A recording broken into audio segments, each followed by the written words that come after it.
উচ্চ ছিল, ওই গাছটা ধীরে ধীরে ধীরে ধীরে বর্তমানে বহু ছাপড় হয়ে গেছে।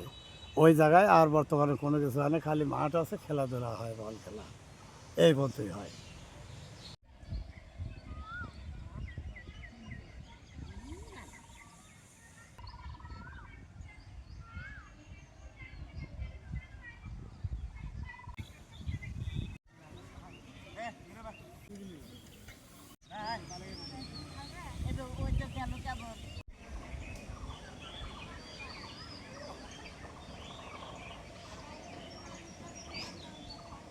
শুনছি যে ওই জায়গায় আর বিরাট রাজার বাড়িঘর, ওই জায়গায় অষ্টআশির আগের তাল বা অষ্টআশির মধ্যেও আমরা মেলা রকম খেলাধুলা করছি, মেলা লাগাচ্ছি বা বহু সাধু সন্ন্যাসীরা এসে দুই দুই দুই তিন দিন ব্যাপী মেলা হতো। এখন আর এগুলো কোনো কিছুই হয় না।